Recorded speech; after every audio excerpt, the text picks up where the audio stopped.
क्या किताब कर सकती है न्यायपालिका को बदनाम?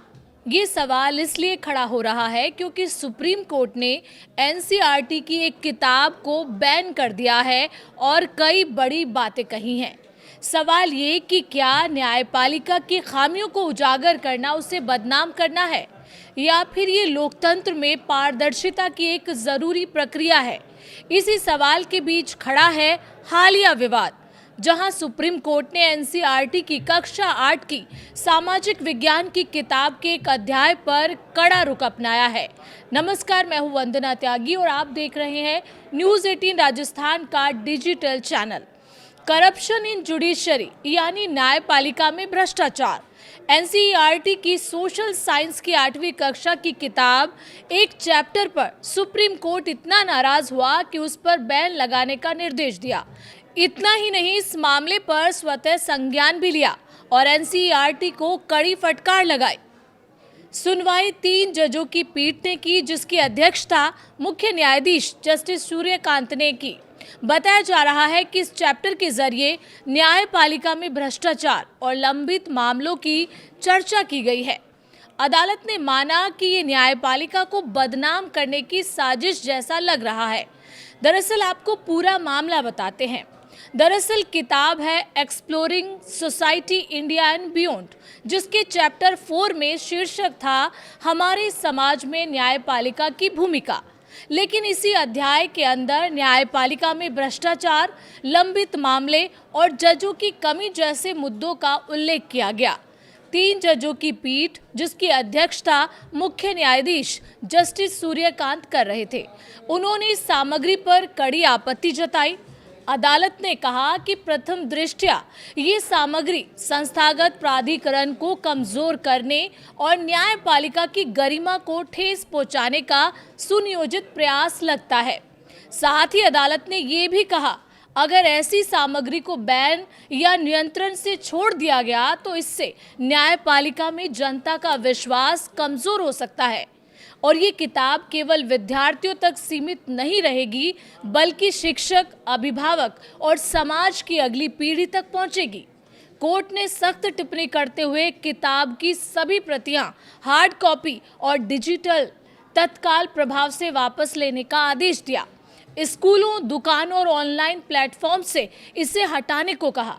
एनसीईआरटी निदेशक और संबंधित विद्यालयों के प्रधानाचार्यों से पालन संबंधी शपथ पत्र मांगा और कारण बताओ नोटिस जारी किया कि निदेशक के विरुद्ध अवमानना की कार्रवाई क्यों न की जाए।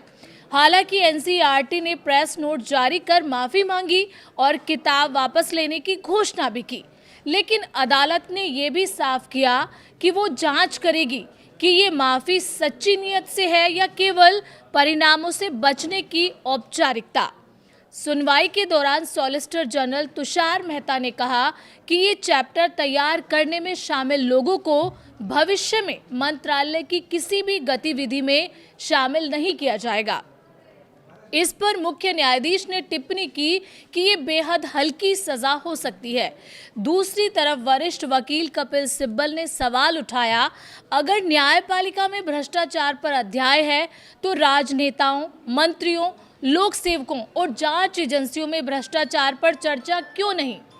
अब बड़ा सवाल ये है कि क्या खामियों की चर्चा वर्जित है? लोकतंत्र के 3 स्तंभ, विधायिका, कार्यपालिका और न्यायपालिका, सभी जवाबदेह हैं। अगर न्यायपालिका में लंबित मामलों की संख्या, जजों की कमी या पारदर्शिता की चुनौतियों पर बात की जाती है तो क्या वो संस्थागत आलोचना है या संस्थागत हमला? किताब में ये भी लिखा गया था कि न्यायपालिका में विश्वास बढ़ाने और पारदर्शिता सुनिश्चित करने के लिए तकनीक समेत कई सुधारात्मक प्रयास चल रहे हैं। तो क्या केवल समस्याओं का उल्लेख ही आपत्तिजनक है या आपत्ति इस बात पर है कि संतुलन नहीं रखा गया? अब सवाल ये कि क्या संतुलित आलोचना लोकतंत्र को मजबूत करती है? भारतीय संविधान अभिव्यक्ति की स्वतंत्रता देता है, लेकिन साथ ही संस्थाओं की गरिमा की भी रक्षा जरूरी है। अगर शिक्षा प्रणाली में छात्रों को ये बताया जाता है कि न्यायपालिका के सामने क्या चुनौतियां हैं, तो क्या इससे उनका भरोसा टूटेगा या फिर ये व्यवस्था को समझकर उसे बेहतर बनाने की सोच को विकसित करेंगे? क्या हम अगली पीढ़ी को केवल गौरवशाली इतिहास बताएंगे या वर्तमान चुनौतियों से भी परिचित कराएंगे? इस मामले में अगली सुनवाई 11 मार्च की निर्धारित की गई है। अब ये मामला सिर्फ किताब का नहीं है, ये बहस है आलोचना बनाम अवमानना की, पारदर्शिता बनाम प्रतिष्ठा की और शिक्षा बनाम संस्थागत संवेदनशीलता की। क्या न्यायपालिका की खामियों को उजागर नहीं किया जा सकता? यहाँ उन्हें उजागर करने का तरीका, संदर्भ और संतुलन अधिक महत्वपूर्ण है। फैसला अदालत करेगी, लेकिन सवाल समाज के सामने है।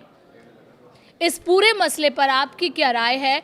आप हमें कमेंट के जरिए बता सकते हैं।